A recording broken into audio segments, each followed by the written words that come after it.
Salutations, chers amis, au nom de Jésus-Christ, notre Seigneur et Sauveur. Nous avons aujourd'hui un sujet qui s'intitule quatre types de lois de l'Éternel, quatre types de lois que nous trouvons dans les Saintes Écritures. Nous allons voir ensemble ces lois. Donc, nous allons les regarder par catégorie pour en fait de comprendre ces lois. De quelles lois parle-t-on ici pour les comprendre? Mais avant de commencer, je vous invite pour la prière. Notre Père qui es aux cieux, que ton nom soit sanctifié, que ton règne vienne, que ta volonté soit faite sur la terre comme au ciel. Nous sommes des pécheurs, nous demandons encore une fois le pardon de nos péchés, de nos offenses. Nous te demandons, Seigneur, à travers le sacrifice de Jésus, d'effacer nos noms dans le livre des pécheurs, afin de les enregistrer dans le livre de vie. Assiste-nous par ton Saint-Esprit, afin que nous puissions comprendre ta parole, afin que nous puissions être sanctifiés davantage et nous préparer pour la rencontre de ton Fils Jésus qui revient bientôt. Sois avec nous, au nom de Jésus nous te prions. Amen. Amen. Donc, quatre types de lois que nous trouvons dans les Écritures, dans les Saintes Écritures. La Bible enseigne des lois.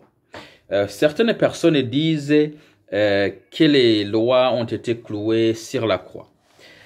D'autres personnes avancent que seulement les 10 commandements sont toujours en vigueur et d'autres excluent le sabbat en disant, bon, oui, nous pouvons garder le commandement, mais le sabbat, pas question. Le sabbat, non. Certaines personnes disent que, bon, chaque parole que Dieu a prononcée est une loi, tout simplement. Et d'autres personnes disent que nous sommes dans la grâce, nous sommes sous la grâce. Donc, cependant, la loi n'est plus, ne nous concerne plus.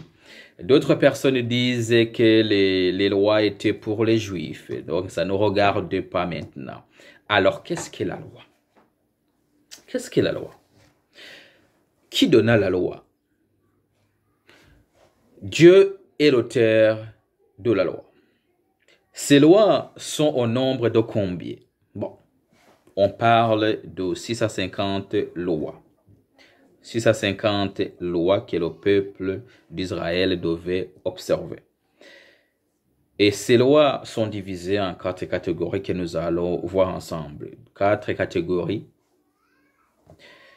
D'abord, nous allons voir la première catégorie qui regroupe les 10 commandements. Les 10 commandements écrits par Dieu lui-même. Deuxième catégorie, des lois qui symbolisaient la venue du Messie promis par Dieu lui-même. Troisième catégorie, ce sont des lois d'hygiène, les lois d'hygiène, de la tempérance et de la purification. La quatrième catégorie, nous y trouvons deux sortes de lois ici. Donc, il y a les lois politiques donc, et le devoir citoyen. Et il y a aussi des lois qui régissent l'univers et ses habitants ainsi que des lois environnementales. Donc, ce sont des statuts même. Mais avant de commencer à voir ensemble ces 4 catégories, je vous invite à aller dans Genèse chapitre 26. Genèse chapitre 26, nous allons lire au verset 5. Il y a une déclaration de l'Éternel dans Exode chapitre 26, verset 5. Il est écrit, parce qu'Abraham a obéi à ma voix et qu'il a observé quoi? Mes ordres, mes commandements, mes statuts et mes lois. 4. Abraham a observé quoi? Les ordres, les commandements, les statuts et les lois. C'est ainsi qu'Abraham est devenu l'ami de Dieu. C'est ainsi qu'Abraham est devenu le père de la foi. Chers amis, la vie d'un chrétien doit être une vie d'obéissance. Un chrétien doit être obéissant. Tout disciple de Jésus doit être obéissant à la parole de Dieu. Nous devons reconnaître et accepter Jésus en tant que Seigneur et Sauveur. Beaucoup de gens acceptent Jésus en tant que leur Sauveur seulement et non pas Seigneur. Seigneur, ce que tout ce que Jésus déclare, nous devons l'exécuter, nous devons le mettre en pratique et sans poser des questions, sans passer à gauche, à droite. Oui Seigneur, oui Seigneur, oui Seigneur. Voilà, Jésus deviendra notre Sauveur et Seigneur. Nous obéissons à sa parole. Alors Abraham a obéi. Selon Genèse 26, verset 5, Dieu le confirme. Il a obéi aux ordres de Dieu. Il a obéi au commandement de Dieu. Il a obéi au statut de Dieu. Et il a obéi aux lois de Dieu. Alors, regardons la première catégorie, les 10 commandements. Les 10 commandements étaient écrits par Dieu lui-même. Exode chapitre 32, verset 15 jusqu'au verset 16. Et aussi Exode chapitre 34, le verset 1. Les 10 commandements, c'est la constitution divine. Psaume chapitre 111, verset 7 jusqu'au verset 8.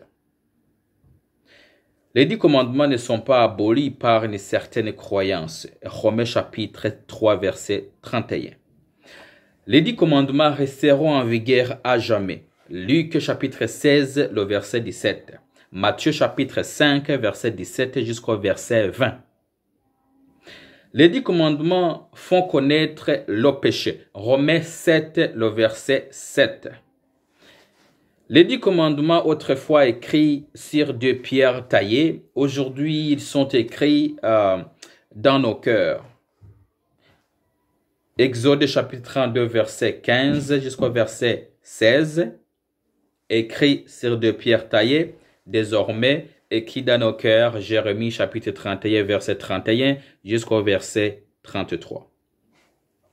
Les 10 commandements étaient conservés dans l'arche de l'alliance où Dieu demeurait, dans le sanctuaire terrestre, dans le lieu très saint. Exode chapitre 26, verset 16 jusqu'au verset 21.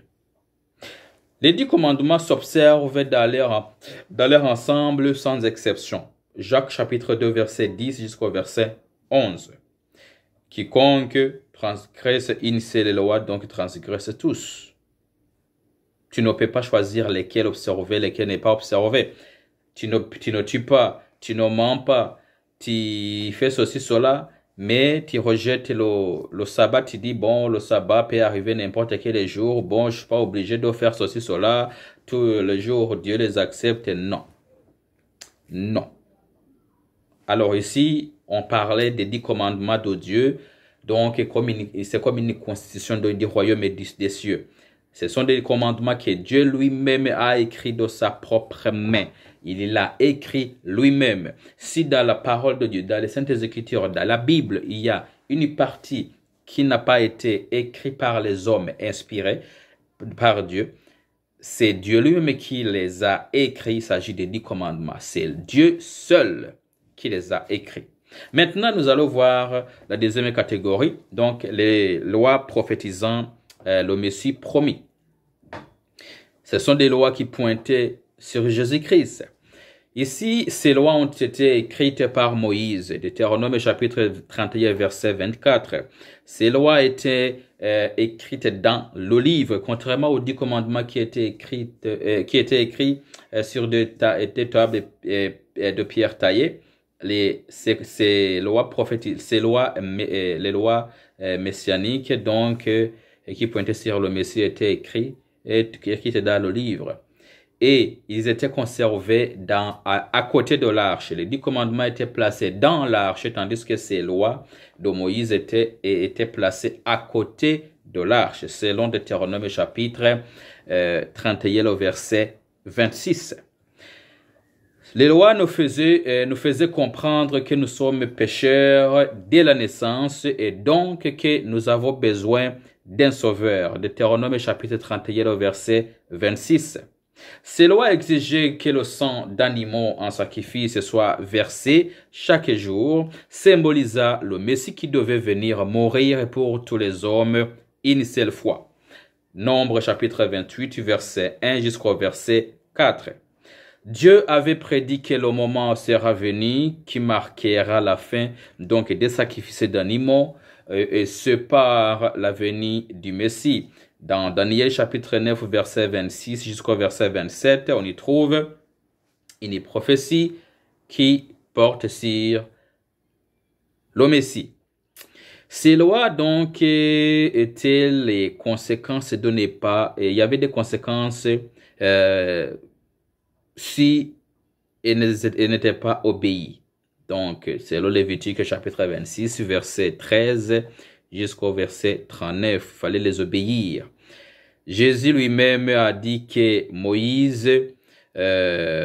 depuis Moïse plutôt, et les prophètes, que dans les Saintes Écritures, certains écrits ne concernaient que lui. Et il est venu les accomplir. Luc chapitre 24, le verset 27. On parle ici nous venons de parler des lois qui pointent sur le Messie. Donc, vous pouvez parcourir les versets que j'ai donnés en référence pour couper court. Vous pouvez les lire vous-même et comprendre davantage sur ces lois messianiques. Troisième catégorie, les lois d'hygiène, de la tempérance et de la purification. Ce sont des lois qui mettaient la lumière sur ce que nous devons manger. Souvenez-vous que les enfants de Dieu ne mangent n'importe quoi, ne mangent pas n'importe comment. Donc, il y a les lois qui nous montrent, qui nous dirigent dans notre manière, notre façon de consommer. Genèse chapitre 7, le verset 13. Genèse chapitre 9, le verset 4. Lévitique chapitre 11, verset 1 jusqu'au verset 39. Qu'est-ce que nous devons manger? Qu'est-ce que nous ne devons pas manger? Ces lois montraient comment se comporter en cas de maladie. Nombre chapitre 5, verset 1 jusqu'au verset 4. Lévitique chapitre 14, verset 1 jusqu'au verset 5. Et ces lois exigeaient la circoncision. Tout enfant mâle devait être circoncis le 8e jour. Genèse chapitre 17, verset 9 jusqu'au verset 14. Question d'hygiène. Bon, par exemple, il fallait cacher les excréments après les besoins. Deutéronome chapitre 23, le verset 12 jusqu'au verset 14. Donc, Dieu parle aux enfants d'Israël comment se comporter en cas de besoin. Ces lois indiquaient aux gens la façon de se comporter donc en matière de fécondité, les naissances, Lévitique chapitre 15, verset 16 jusqu'au verset 30. Et finalement, la quatrième catégorie, nous allons voir la première sous-catégorie, les lois politiques et le devoir citoyen. Donc, ce sont des lois indiquant comment couronner les rois. Deutéronome chapitre 17, verset 14 jusqu'au verset 20. Des lois indiquant comment mettre en place les gouvernements. Deutéronome chapitre 14, le verset 18. Indiquant comment aller en guerre. Deutéronome 20, chapitre 14, verset 17. Indiquant comment prendre soin de la terre, Lévitique chapitre 25 jusqu'au verset 17. Montrant comment il devait se marier, comment le peuple de Dieu devait se marier, Lévitique chapitre 18, verset 8 jusqu'au verset 23, et Lévitique chapitre 21, verset 7 jusqu'au verset 9. Montrant comment réprimander des criminels. Deutéronome chapitre 21, verset 1 jusqu'au verset 23. Montrant comment épargner l'innocent. Deutéronome chapitre 19, verset 1 jusqu'au verset 6. Ces lois montrent comment payer l'impôt. Deutéronome chapitre 30, verset 11 jusqu'au verset 16. Montra comment cultiver et récolter. Deutéronome chapitre, Lévitique chapitre 25, chapitre 25, verset 23. Montra comment s'habiller. Deutéronome 22, verset 5. Montra comment traiter avec des étrangers. Lévitique chapitre 19, les versets 33 jusqu'au verset 34. Montre la manière de prendre soin des personnes âgées. Lévitique chapitre 19, verset 32. La deuxième sous-catégorie, on parle ici, on vient de parler de 4A, maintenant on parle de 4B. Nous sommes maintenant dans les statuts. Les lois qui régissent l'univers et ses habitants, ainsi que des lois environnementales, les statuts. Donc surtout, on peut comprendre qu'est-ce que c'est un statut. Tout ce qui a été établi se trouve dans Genèse, les chapitres 1, chapitre 2, chapitre 3. Je vous rappelle ici que si nous voulons comprendre la Bible, si nous voulons vraiment comprendre la parole de Dieu, il suffit de comprendre 3 chapitres de Genèse. Lire et comprendre Genèse chapitre 1, Genèse chapitre 2, et Genèse chapitre 3. 3 chapitres qu'il faut comprendre dans Genèse. Genèse chapitre 1, Dieu créa toutes choses. Il est le créateur. Genèse chapitre 2, tout est parfait. L'homme est créé. Il a son épouse, sont placés dans le jardin d'Éden. Tout est parfait. La vie sans péché. Genèse chapitre 3. Alors là, nous allons quitter la vie sans péché, la vie à l'état pur. Maintenant, nous allons voir les conséquences du péché. Tout change après le péché. La vie d'avant le péché et la vie d'après le péché. Et c'est pourquoi nous devons comprendre ces 3 chapitres, car c'est très, très important. Ne pas comprendre ce qui se passe ici.